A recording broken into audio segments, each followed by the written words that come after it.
About that, I removed 3 bolts. It was a 30T. Yeah, I still can't see it. 30T, okay. Hex star. Okay, what needs to be done is this. Once I pull this once I pull this motor off of here, let's see if I can pop it off while we're watching.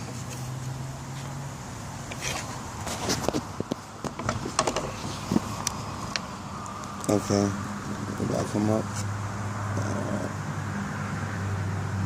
Just teeth, gear, whatever. The motor works just fine. Okay, this right here allows it to turn back and forth.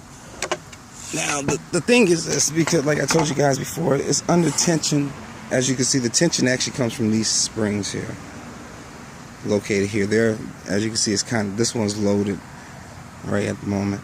Okay, what needs to be done is this has to get here, but because this is under tension, this does not naturally want to travel the track. How do I know that? So if you look down here, that's where it actually originally broke at, right in that area. That's where it broke into it and actually rolled its way through and got stuck over here. As long as it doesn't come all the way up, I mean, you know, someone will say probably replace that or whatever. This is not a new car. I'm gonna put it back on here, and as long as it doesn't come up this far, and you know, we shouldn't have any problems. Basically saying as long as this doesn't break from this apparatus once we're done fixing it. But okay, what you need to do is actually this tab here, this piece of this metal, it actually just bends over and holds this plastic piece, which is the cable tension. You need to bend this back so you can actually pull this out the way. Once you pull this out the way, you'll be able to bring it around and pull this wire, which will allow you to pull it to the middle, so that way we can actually start working on it. Okay, I was able to get it to come up forward, so as you can see, it's easily pulled. This track isn't, the string and stuff is actually in good condition. It pulls easily. So I'm just gonna move this towards the middle. And because, as you can see, like I told you before, see the springs were loaded. There's going to be tension. I'm going to have to pull on this. I'm literally going to have to pull on this, try to get it back around here, get in here, and use my pliers and close that back in place with this piece here within the track, so that way I can do what I need to do. Okay, as you can see, I got it all back together. It was actually pretty simple, and I thought I was going to have a little hard time bending in place. Okay, I still have the motor out of it. I just like to check on it just in case. I hate for it to fall out. It can't fall out of this one, but I'm always just worried about that. Anyway, so I'm going to bring this over here, and I'm going to flip it up so you can see what I'm about to do. Alright. It jumped off track. Let's get it back on the track. I like to keep it on the track. It's all said and done. You can just flip it back down. Okay, you see the ball here. What I'm going to do is move the ball in the center, and when I do, I'm going to show you the stuff that you're going to need to fix this Cadillac window regulator. Okay, piece in the place where I was telling you guys about. Let's see if I can zoom in. Just where I wanted it at, right there. Well, I got zoomed in. Now I'm going to show you what you're going to need and what we're going to do to fix this. Okay, what you're going to need in this adventure is this steel, dark anode steel wire. I'm not going to say necessarily that's the best wire, but I would definitely say you need something heavy. I've tried this when I first was experimenting doing this. I used thinner wire, and I swear, and basically what I mean by thinner is like on this particular one, I got this from Menards. On the back they have how many pounds, you know, pressure it could withstand. I figure like I'm like 20 pounds. You know, the glass itself is probably, I don't know, maybe you know, maybe 5 to 10 pounds at the most. You know, 20 pounds. I think that's more than enough, which it probably isn't. But when you start getting heavier weights, it gets harder to really bend and manipulate this wire like it needed to be. And then of course, with that being said, you're gonna need like a pair of like some type of needle-nose pliers. I mean, this metal is pretty sharp, and it sucks getting stuck and cut by, so something like that. And of course, with the cutting apparatus, so you can cut it to length. And I'm gonna show you guys what I'm going to do to make this work correctly. Okay, I cut 2 strands of wires here, and what I'm going to do, I'm going to twist each strand of wire. Basically, I'm gonna shrink the size of it in half and just basically twist this into a twist. I'm assuming I don't, any engineer majors out there, please don't jump down my throat. But I'm assuming that should double the strength of each wire. So basically, instead of 20 pounds, it should be about 40 pounds. But don't shoot me on that. I'll be right back. Okay, I got the wires, you see, twisted up. I mean, it's not perfect, but whatever. Okay, now what I'm going to do with these wires, I want you to show you from the back side because it's easier. I'm going to thread these wires from this port to this port. There's going to be 1 wire. From this port to this port is going to be 2 wires. And let me show you on the underside of this what that coincides with. Alright, as you can see, oh, you probably can't. Okay, look down here far enough. I know the ball's down there because this stupid track jumped off. Okay, there we go. I'm going to take this wire here and let me bend it so I can at least put it in there instead of just talking about it. Okay, I realized something with this particular, because the way that since it's not completely broken through.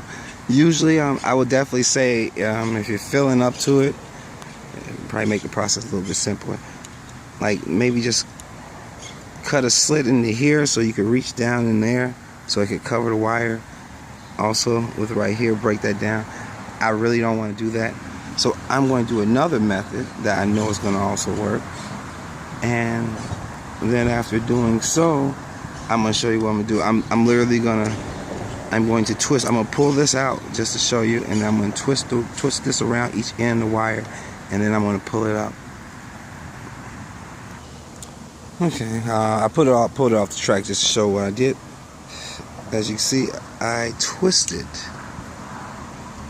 I just made 1 wrap around each side of the ball with this wire. So basically the wire is going to be attached to this, and it won't be able to slide past either one of the. This one right here looks a little hairy. I'm going to tighten that up a little bit, and then I'm going to show you where I'm going to pull these through. Okay, as you can see how I got it threaded through these particular holes opposed to the other ones I stated before. I'm going to attempt on, hopefully it stays in place within there. Even if it doesn't, to tell you the truth, these metal wires attached to this metal bracket is going to keep it in place. It may have the slightest amount of play. You probably ain't even notice if that was the case. So what I'm going to do is I'm going to go from the back of it with my pliers. I'm basically going to pull those wires and start pulling them until I can literally pull all this up into that little plastic holder. Once I get it there, I'm going to twist the wires around back. But I want you to see how much space. I don't know if you understand what I'm doing. The glass sits right, of course, in between this groove here, and it goes down to the bottom. So with that being said, you want to make sure this doesn't get interfere with the glass. So basically when you do any type of tying, you don't want it to be too fat back here, or it may interfere with the glass. Not necessarily, but just to be on the safe side. Okay, I was able to kind of pull it in. It's off track again. Okay, as you see, I was able to kind of pull it in. It's not fixed yet. I'm just showing where I'm at. Okay, pulled it in like that in the back. I basically just got to pull it back. Nothing's tightened yet. I'm gonna pull it tight. I'm gonna show you how to tighten it, and we're gonna go from there. But basically just use the pliers, and because this is metal, which is nice, it's like you could pull it and kind of bend it and it'll kind of hold this place. Okay, I got it twisted in. Let me show you the back. Popped in. You see I twisted them around each other and try to get it as tight as I possibly can.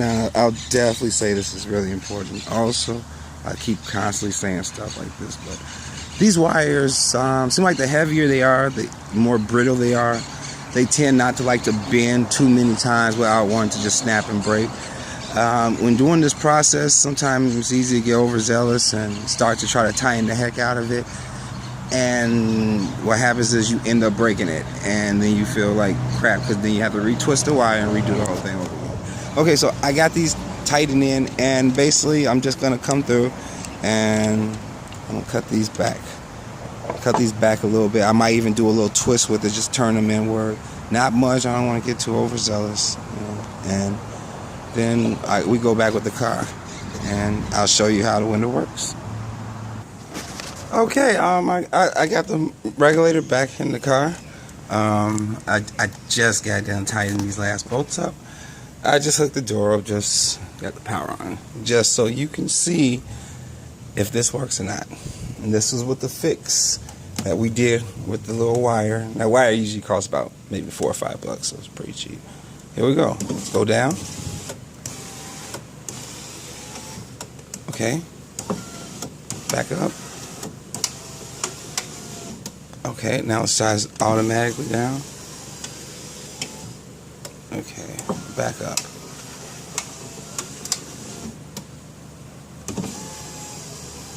Down.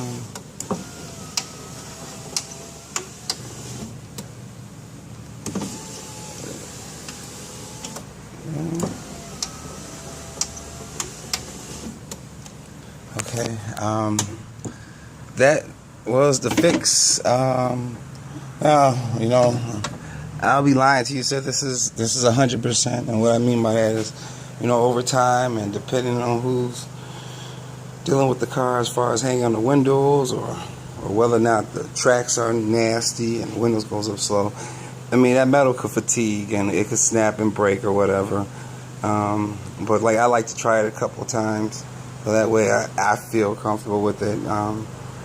You know, so basically, you know, that's how you fix the window regulator motor. And between a 2000 to like probably about I would say maybe 2007, 2008 Cadillac Deville DTS style. And I believe even like the STSs are the same way. All right.